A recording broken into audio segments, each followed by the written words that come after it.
Hi and welcome back to my channel, Modern Modis. In today's video, we're going to be making a quilted fuzzy purse with a chain strap.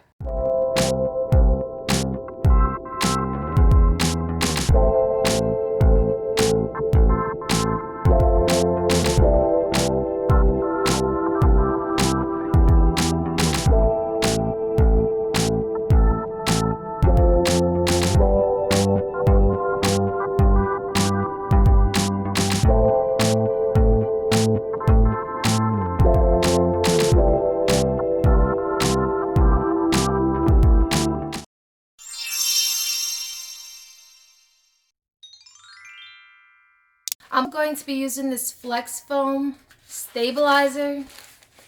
That's the thickness right there. I'm going to be using a little bit of cotton batting. I'm going to be making two bags, a pink one and a blue one, and I'm only going to be adding the cotton batting into one of the bags just so you can see the effect the cotton batting has versus the bag without it. So some cotton batting, and this is meant to be a fur or faux fur bag, but I'm going to be saving a couple of dollars, and I got this from Walmart, this plush coral fleece.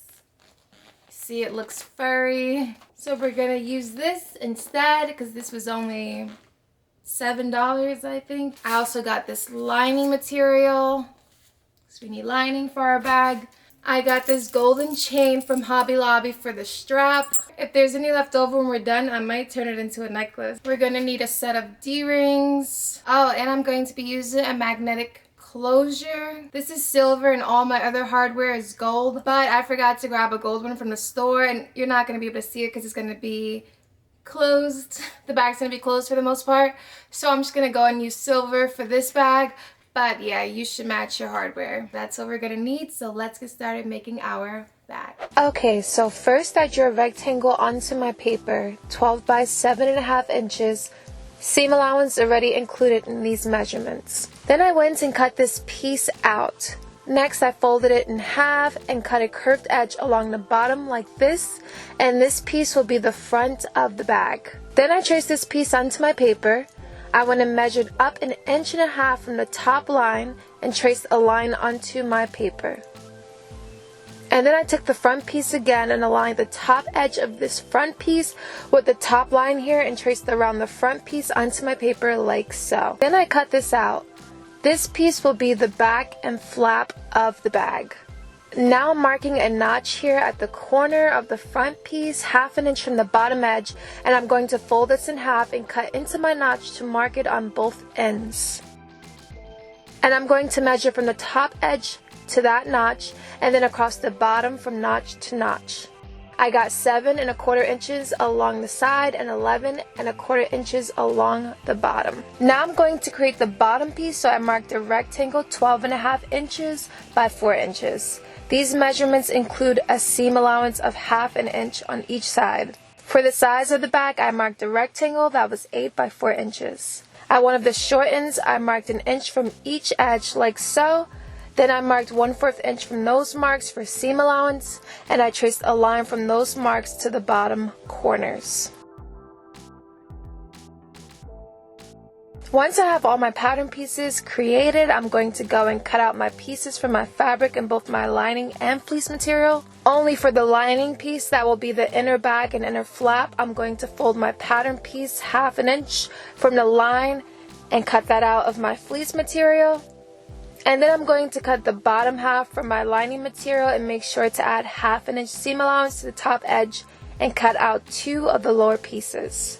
I ran out of pink fabric, so I cut the other one out of this striped fabric. So then I'll have 2 of these in my lining material, my upper part of this lining piece cut out with the matching piece of the foam stabilizer, my back and flap piece cut in my outer material with the matching foam piece, my bottom lining, which I had to use the striped material for as well, and my bottom outer fabric with the matching piece of foam. 2 sides cut out of my lining fabric and 2 cut out of my outer fabric with matching foam pieces, the front lining and the front outer fabric with the matching piece of foam, and 2 pieces of my lining fabric for my D-ring straps. Once all that is cut out, I use the basting stitch to sew each piece that I had a piece of foam cut to match to their foam around the perimeter. And then I marked my lines where I'd be sewing to create my quilted pattern. For the pink bag, I marked my lines 2.5 inches apart. Then I sewed down each line back stitching at the beginning and end of each row. And I repeated that process with all the other pieces. And now let's add some cotton batting into the mix to see what that does. I have my outer fabric, my cotton batting, and my foam. And for the lining piece, it's going to be on the inside, I just have my foam with my outer fabric. If you really want your bag to have structure and hold its shape, then you can use the stiffer interfacing for all these pieces, but that's going to be a thick layer for your machine to sew through. If you don't have a heavy duty machine, you may struggle sewing through those layers. Now I'm going to go and add a basting stitch around the entire perimeter of each of these pieces so I can sew all 3 of these layers together, and then I'm going to do my quilting. For the blue bag, I marked my lines 2.25 inches apart and repeated with all the other pieces. I feel like the cotton batting adds an extra little pucker. This is for the lining, and you can just see the difference that adding in some cotton batting does. Big difference. Instead of slanting down like I did for the pink bag, I just cut the sides to be full rectangle pieces, and they're 3 inches across, the same width as the bottom piece. Now that I have all my pieces quilted, it's time to start putting the bag together, so I'm just going to sew the sides to the bottom piece, right sides facing, along this end and along that end. And the pink bag gets assembled the same way. Once the sides are sewn to the bottom, I pin this piece to the edge of the front piece, right sides facing, and sew the 2 together.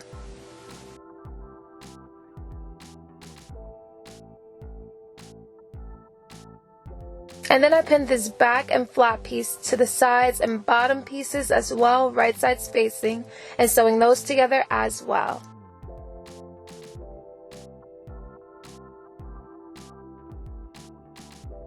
I laid the lower lining piece of the lining flap and back piece, right sides facing, on the upper piece, and sew the 2 together. Then top stitched like so. Then I pushed this piece into my bag the way it would sit once the bag is all done, and measured where I'd want my snap closure to go, and followed the directions on the magnetic snap package to apply these pieces.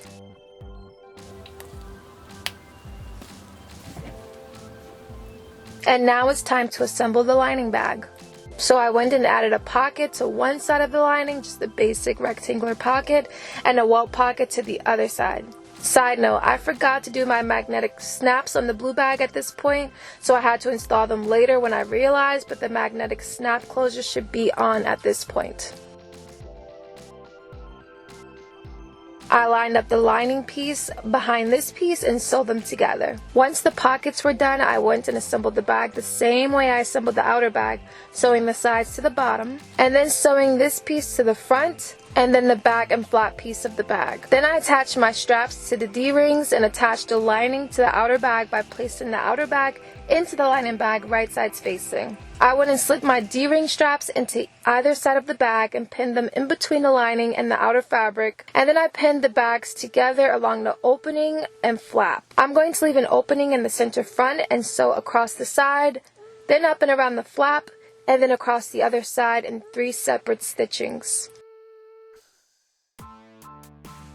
I cut into the corners where the flap ended and the bag began to reduce bulk in those seams, and snipped into the seam allowance around the curved edges of the flaps and turned the bag right side out. It took me all this time to realize I didn't add the snap closure, so I went and added that before finishing the bag. And now I'm going to go and do a slip stitch around the opening of the bag and along the flap's edge, closing the opening I left to turn the bag right side out.